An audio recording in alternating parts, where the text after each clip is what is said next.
Hi Ponmani, how are you? Hi Abhishek. நான் இப்போ டெல்லியில் இருக்கேன். போன தடவை நான் சென்னையில் இருந்தேன். So I was able to attend the conclave. இப்போ நான் சென்னை வரலான்னு இருக்கேன். சீட்ஸ் கிடைக்குமா? சீட்ஸ் எல்லாமே புக் ஆயிடுச்சு. ஓ, இப்போ என்ன பண்ணுறது? Abhishek one second. ஹலோ பொன்மணி. சொல்ல ஐஷு. இந்த வாட்டி ஏதாவது கான்க்ளேவுக்கு ஆன்லைன் ஆப்ஷன்ஸ் ஏதாவது அவைலபிளாக இருக்குமா? ஆஃப்லைன் சீட்ஸ் எல்லாமே புக் ஆயிடுச்சு. பட் நிறைய பேர் கேட்கறதுனால உங்களுக்காக கான்க்ளேவ் 2.0 ஆன்லைன் ஆப்ஷன் கொண்டு வந்திருக்கோம். ஸோ கீழே இருக்க லிங்கை கிளிக் பண்ணி ரெஜிஸ்டர் பண்ணிடுங்க. நிதானம் முக்கியம். இந்த மார்க்கெட்டில் இன்னைக்கு நிறைய இண்டிகேட்டர்ஸ் நமக்கு மிக்சட் சிக்னல்ஸ் கொடுத்துக்கிட்டே இருக்கும். ஒரு பக்கம் எஸ்எம்இ, மைக்ரோ கேப், ஸ்மால் கேப்னுடைய வேல்யூவேஷன் ரொம்பவே மிகைப்படுத்தப்பட்டிருக்கு அப்படிங்கிறத நம்ம தெளிவாக பார்க்குறோம். இன்னொரு பக்கம் லார்ஜ் கேப்னுடைய வேல்யூவேஷன் அந்தளவுக்கு மிகைப்படுத்தப்பட்டு இல்லைன்னு நமக்கு தெரியுது. லார்ஜ் கேப்புக்குள்ளேயே பார்ட்டிசிபேட் பண்ணாத ப்ரைவேட் பேங்க்ஸ் ஒரு பக்கம் அவங்களோட ஹிஸ்டாரிக் வேல்யூவேஷனோட குறைவாக இருக்குது. இன்னொரு பக்கம் நிறைய கம்பெனிஸ் அல்லது இண்டஸ்ட்ரீஸ்னுடைய நிறுவன மதிப்பு மிகைப்படுத்தப்பட்டிருக்கு. இதில் நீங்கள் ஐடி, எஃப்எம்சிஜி, இப்போ ஃபார்மா, இது எல்லாத்தையும் கூட நீங்கள் இன்க்ளூட் பண்ணலாம். ஸோ இந்த வேல்யூவேஷன் எப்படி டைவர்ஜ் ஆகுது? ஒரு பக்கம் குறைவாக இருக்கிற ப்ரைவேட் பேங்கிங், இன்னொரு பக்கம் அதிகமாக இருக்கிற பல இண்டஸ்ட்ரீஸ். பிஎஸ்யூ லார்ஜ் கேப்பில் முக்காவாசி ஓவர் வேல்யூடாக இருக்குது. ஒரு குறிப்பிட்ட கையளவு நிறுவனங்கள் மட்டுமே அண்டர் வேல்யூடாக இருக்குது. ஸோ எங்கெல்லாம் வேல்யூவேஷன் குறைவாக இருக்கோ அந்த இடத்துல இன்வெஸ்ட் பண்ண நம்ம நினைக்கிறது இயல்பு. அந்த வகையில் ப்ரைவேட் பேங்க்ஸ்க்கு நமக்கு எக்ஸ்போஷரும் கம்மியாக இருக்கிறதுனால அதில் இன்வெஸ்ட் பண்ணுறது நம்ம எல்லாருக்குமே ஒரு சிம்பிள் டெசிஷனாக இருக்குது. பட் அங்கேயும் மைண்டில் வச்சுக்கோங்க, குளோபல் ஃப்ளோஸ் எப்படி இருக்குன்றதை நீங்கள் புரிஞ்சுக்கிட்டு அதோட அலைன் பண்ணி தான் எல்லா நேரத்துலையும் இருக்கணும். இதில் தான் டாலர் இண்டெக்ஸ் என்று சொல்லக்கூடிய ஒரு குறியீடு ரொம்ப முக்கியமானது. அது அமெரிக்காவில் இருக்கக்கூடிய ஒரு குறியீடு. இப்போ அது ஒரு லோ கிட்ட வந்திருக்கு, 100 கிட்ட இருக்குன்னு வச்சுக்கோங்க டாலர் இண்டெக்ஸ். பல தருணங்களில் அது 70 வரைக்கும் போயிருக்கு ஒரு பேர் மார்க்கெட்டில். இன்னொரு காலகட்டத்தில் 55 வரைக்கும் கூட போயிருக்கு. இன்னைக்கு இந்த 100 நமக்கு என்ன இண்டிகேஷன் கொடுக்குதுனாக்கா, டாலர் இண்டெக்ஸ் மேலேருந்து கீழே வந்திருக்கு. அப்போது எமர்ஜிங் மார்க்கெட்டுக்கு ஃப்ளோஸ் அதிகமாகும். யாரெல்லாம் ஹெட்ஜ் ஃபண்ட்ஸாக இருக்காங்களோ, உலகம் பூரா இன்வெஸ்ட் பண்ணுறாங்களோ, அவங்க இந்த டாலர் இண்டெக்ஸ் குறையிறதுக்கான ரிஸ்க்கை ஈடு கட்டுறதுக்கு இந்தியா மாதிரி எமர்ஜிங் மார்க்கெட்டில் பணத்தை போட வேண்டிய கட்டாயம் அவங்களுக்கு ஏற்படலாம் அப்படிங்கிறது தான் இங்கே மையப்புள்ளி. அந்த கட்டாயம் ஏற்பட்டால் அவங்க என்ன பண்ணுவாங்க? இண்டெக்ஸில் பணத்தை போடுவாங்க. இண்டெக்ஸில் அவங்க மேலும் பணத்தை போடும்போது நிஃப்டி மட்டும் உயரக்கூடிய ஒரு சூழ்நிலை வரலாம்.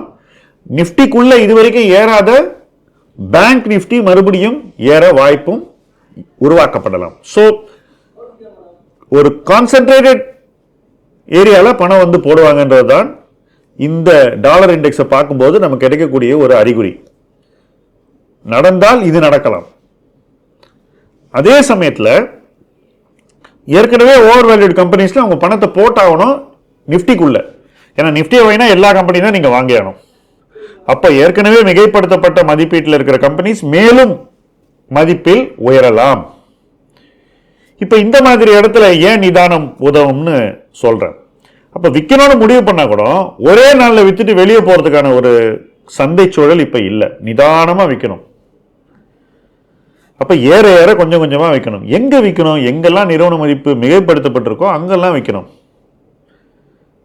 ஸோ இந்த மார்க்கெட் ரொம்பவே பிஹேவியர் சென்ட்ரிக்காக இருக்க வேண்டிய ஒரு மார்க்கெட், வேல்யூவேஷன் சென்ட்ரிக்காகவும் இருக்க வேண்டிய ஒரு மார்க்கெட். ஸோ இந்த வேல்யூவேஷனையும் பிஹேவியரையும் நம்ம ஒரு அலைன்மெண்ட்டு கொண்டு வரணும்.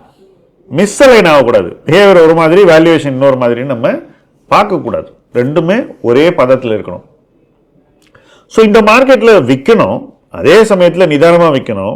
அவசரப்பட்டு எல்லாத்தையும் விற்றுட்டு அதுக்கப்புறம் மார்க்கெட் ஏறிடுச்சுன்னு தலையில் கை வச்சுக்கூடாது. அதே போல் வெளியிலிருந்து வரக்கூடிய பணம் எங்கே போகும்ன்றதை நம்ம யூகிச்சு அங்கே நம்ம தொடர்ந்து முதலீடு செய்யலாம், அல்லது செய்த முதலீடுகளை நீடிக்க செய்யலாம்.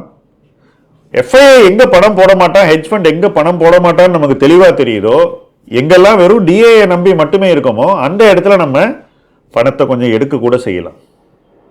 ஏன்னா ஃபாரின் ஃப்ளோஸ் வரலனாக்கா அப்போ அந்த ஏரியாவில் வந்து நமக்கு ஃப்ரெஷ் மணி குறைஞ்சிரும். ஏற்கனவே இருக்கிற பணம் ரிடம்ஷன் பார்த்துச்சுனாக்கா விற்க வேண்டி வரும். இது வரைக்கும் விற்காம தான் இந்த டொமஸ்டிக் மியூச்சுவல் ஃபண்டினுடைய பர்ஃபார்மன்ஸ் வந்து இந்த அளவுக்கு மிகைப்படுத்தப்பட்டிருக்கு. நிறைய பேர் வந்து ஒன் வே வாங்கிக்கிட்டே போனாங்க. ஸோ அதனால் என்னாச்சு, அவங்க ஏற்கனவே ஓன் பண்ணுற ஸ்டாக்ஸை தொடர்ந்து வாங்கும்போது போக வேண்டிய மதிப்பளவை விட இன்னும் அதிகமான ஒரு வளர்ச்சியை இந்த நிறுவன பங்குகள் கண்டன. பட் இது சஸ்டைனபிளும் இல்லை, லாஜிக்கலும் இல்லை, ஃப்ளோஸ் சம்மந்தப்பட்ட ஒரு ஃபினாமினன். அப்போ ஃப்ரெஷ் ஃப்ளோஸ் வரலன்னா இந்த ஃபினாமினன் ரிவர்ஸ் ஆகிறதுக்கும் வாய்ப்பு இருக்குது. இதையும் நம்ம மைண்டில் வச்சுக்கணும். ஸோ இந்த மாதிரி ஏரியாஸில் நம்ம எங்கே நிதானமாக ரியாக்ட் பண்ணோம், எங்கே கொஞ்சம் வேகமாக ரியாக்ட் பண்ணலாம், எங்கே எதுவுமே பண்ணாமல் வேடிக்கை பார்க்கணும் அப்படின்ற அந்த 3 வகையான முடிவுகளையும் சரியாக எடுக்க வேண்டும். அவசர கோலத்தில் இன்வெஸ்ட் பண்ணுறதும் சரி விற்கிறதும் சரி இந்த மார்க்கெட் சூழ்நிலைக்கு உதவாது. ஒரு ஸ்டாக்குக்கும் என்ன தேவை, நம்ம கிட்டேருந்து நம்ம என்ன மாதிரி ரியாக்ஷன் கொடுக்குறோம் அப்படின்றத புரிஞ்சுட்டு அந்த ரியாக்ஷனை உரிய நேரத்தில் நம்ம செய்ய வேண்டிய பொறுப்பு நமக்கு இருக்கு. இந்த மார்க்கெட் அவ்வளோ ஈஸியான மார்க்கெட்டே இல்லை. இந்த மார்க்கெட்டில் இன்னும் நிறைய இந்த மாதிரி நிகழ்வுகள் வரும். நாம் இதான் டாப்னு நினைக்கிற இடத்துல இன்னும் மேலே போகும், நாம் இதான் பாட்டம்னு நினைக்கிற இடத்துல இன்னும் கீழே போகும். ஒரு பக்கம் லார்ஜ் கேப்பில் ஃப்ளோஸ் வந்ததுன்னா லார்ஜ் கேப் மேலே போகலாம், இன்னொரு பக்கம் ஸ்மால் அண்ட் மிடில் ஃப்ளோஸ் வரலன்னா அங்கே செல்லிங் வரலாம். இது நீங்கள் ஏற்கனவே உங்கள் போர்ட்ஃபோலியோவில் பார்த்துக்கிட்டு இருப்பீங்க. தொடர்ந்து இந்த டைவர்ஜென்ஸ் அதிகரிக்கும் என்பதே என்னுடைய கணிப்பு.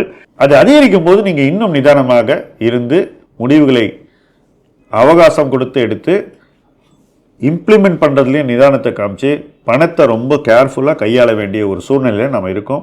Markets now are not going to be easy. இந்த மாதிரி மார்க்கெட்டை கையாளுறதுக்கு நிறையவே பொறுமை அவசியம். அந்த பொறுமையை உருவாக்கி கொண்டு இணைந்து பயணிப்போம். முதலீட்டு களம் உங்கள் களம். நன்றி.